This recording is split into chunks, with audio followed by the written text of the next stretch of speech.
I don't know, in my opinion, I think you kind of want him to stay and be part of the next phase for Everton and help them go in the right direction with him being an academy prospect. But they've got to weigh that up in terms of bringing in more money with him and moving the club in a different direction. I don't know, I think it's a tough one. Also, I don't think he's had the most settled of times, especially this year, so I think there's still a lot more for him to prove. It's a big outlay for a club to spend on him when he is relatively unproven. We've seen when he has played, obviously, he looks bright, he looks good. But I don't know, as an academy graduate, you would hope that he would maybe stay and home in his craft. But similar to when Chelsea were interested in him in the summer, we were debating, how often is that chance going to come? Now another club that's in the forward motion of Newcastle is coming knocking. When's that going to come along? So if you're Anthony Gordon, that's two sort of big bids from big clubs there coming in for you. Yeah, we spent a lot of the summer window, didn't we, talking about Anthony Gordon and those Chelsea links.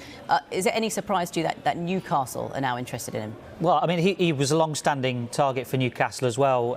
Back in the summer, they were interested in doing the deal.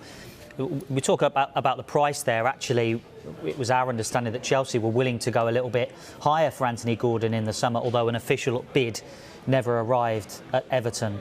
I think from Gordon's point of view, look, I'm not going to sit here and say he's had a great season because nobody really has at Everton. I think from his point of view, and if you asked him himself, he would expect of himself a better output than he's produced this season.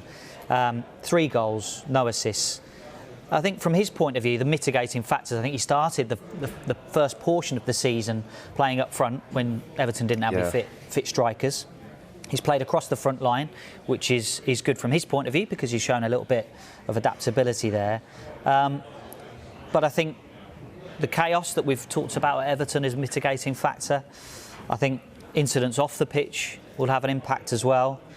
Having said all of that, he does weigh up quite well against his other teammates in some of the metrics this season for Anthony Gordon. We can show you some of them here. He's got the highest non-penalty XG.